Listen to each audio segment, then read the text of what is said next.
विजय सिन्हा प्रतिपक्ष नेता बेगूसराय में मंगलवार की शाम हुए NH-28 पर ताबड़तोड़ फायरिंग की घटना के बाद भाजपा कार्यकर्ता हुए उग्र।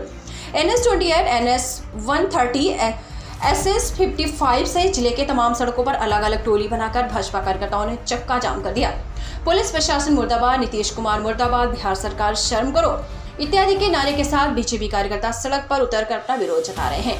वहीं सदर हॉस्पिटल बेगूसराय में जखनिया से मिलने के लिए कौन से नेता प्रतिपक्ष विजय सिन्हा ने नीतीश कुमार पर जमकर हमला बोला। उन्होंने कहा कि बिहार में अपराधी और माफिया गठजोड़ के कारण इस प्रकार की घटनाएं घट रही हैं। यहाँ हमारी विधि व्यवस्था पूरी तरीके से फेल है। मुख्यमंत्री रिटायर्ड अधिकारियों को अपने सलाहकार के तौर पर रखे हुए हैं। फील्ड में पोस्टिंग के लिए बोली लग रही है। अच्छे अधिकारियों को साइड करके रखा गया है। पुलिस प्रशासन दारू और बालू से तहसील में व्यस्त है। ऐसे में राज्य में कानून व्यवस्था की कल्पना करना समझ से परे है। भाजपा कार्यकर्ताओं ने पूर्व में लालू यादव के जंगल राज को हटाकर चाणक्य की भूमिका में नीतीश कुमार को चंद्रगुप्त बनाकर मुख्यमंत्री बनाया था। अब समय आ गया है कि जंगल राज रिटर्न का भी भाजपा कार्यकर्ता विरोध कर इसे उखाड़ फेंकने के लिए प्रयत्नशील होंगे ताकि बिहार की आम जनता सुरक्षित रह सके। सर, गोलीकांड को लेकर करके आप घायलों से मिलने आए, क्या कहना चाहिए?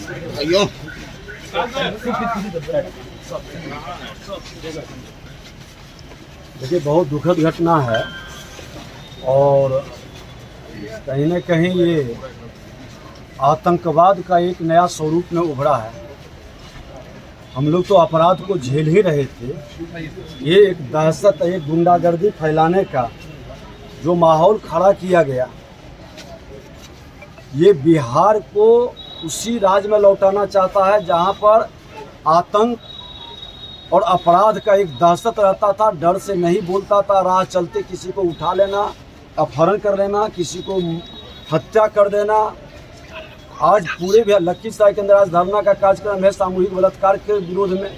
डकैती हुआ मुंगेर में, इसी तरह से एक रेल कर्मी को बुला करके घर से निकाल के चौक पर गोली मार दिया दिन दहाड़े 7 बजे सुबह को।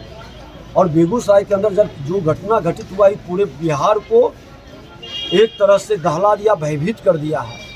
अब बताइए कि सघन आबादी में पेट्रोलिंग होता है, दिन में भी पेट्रोलिंग होता था।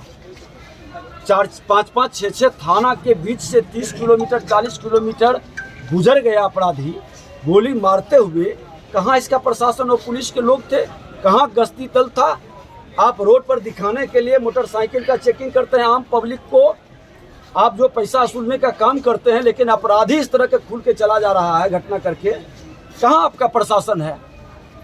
बाईपास में जाके देखिए, जरूर जिप्सी मिलेगा, क्योंकि वहाँ बालू और दारू तहसीलने का एक सबसे बड़ा अड्डा है। तो सबको बालू दारू में लगा दिए। लॉ एंड ऑर्डर कंट्रोल नहीं हो पा रहा। टॉप पद पर बैठा हुआ जो आपके DGP है, फोन तक नहीं उठाता है। टॉप लेवल पर सेवानिवृत्त लोगों को बैठाकर आप ओबलाइज करिएगा उनको, तो कानून व्यवस्था अच्छे पदाधिकारी को साइड करिएगा और जो आपके मन और सुविधा और विचार के अनुकूल चलने वाला है उसको पोस्टिंग करिएगा। थाना का आप डाक लगवाइएगा, तो इससे आपका कानून व्यवस्था सुधरेगा। क्या भूमिका होगी विरोधी दल के नाते? विरोधी दल के नाते पूरे जंगल राज को हटाने में जो ताकत हमने लगाया और सत्ता को से पद से हटा करके जेल के अंदर भेजवाने का काम किया है, यही भारतीय जनता पार्टी। मुख्यमंत्री जी को आभास नहीं है, उन्होंने कभी संघर्ष नहीं किए हैं। आकर करके उस जंगल राज का ताप को नहीं सहे, शहादत और शहीद और उस बलिदान में उनकी भागीदारी नहीं रही। उनको तो हम लोगों ने कहा अराजकता के उबारने के लिए, यही भारतीय जनता पार्टी।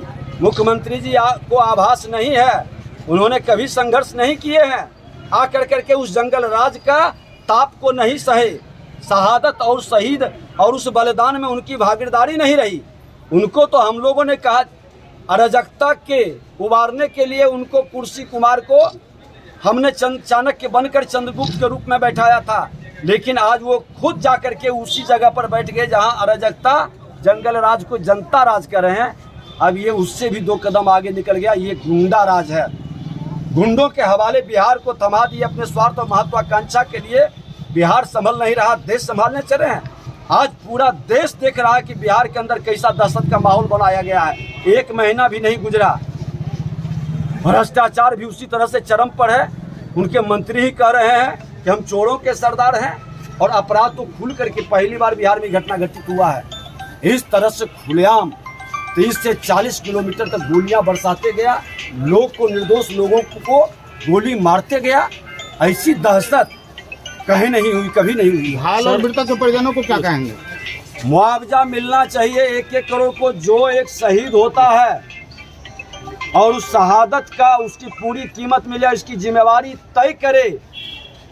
और जब तक भ्रष्ट पदाधिकारियों को नहीं हटा करके अच्छे लोगों को आप स्थापित करेंगे, कानून की व्यवस्था नहीं सुधरेगा। आई बात मत करिए मुख्यमंत्री जी, आप कानून व्यवस्था के नाम पर रोज बैठक कर लेते हैं और घटना बढ़ जाती है। जब जब ये कानून व्यवस्था पर बैठक करते हैं और घटना तेजी से बढ़ती है। सर, एक क्वेश्चन है कि कल से सोशल मीडिया पर सीसीटीवी फुटेज आ रहे हैं उस अपराधियों के, और उस पर प्रशासन का कोई स्टेटमेंट नहीं आना, क्या बेगूसराय से संतोष श्रीवास्तव की खास रिपोर्ट। हल्ला बोल सच से जुड़े दर्शकों से अनुरोध है, हमारी हर खबर की अपडेट पाने के लिए हमारे YouTube चैनल को अभी सब्सक्राइब कर लें और हाँ, Facebook पेज को लाइक और फॉलो करना ना भूलें।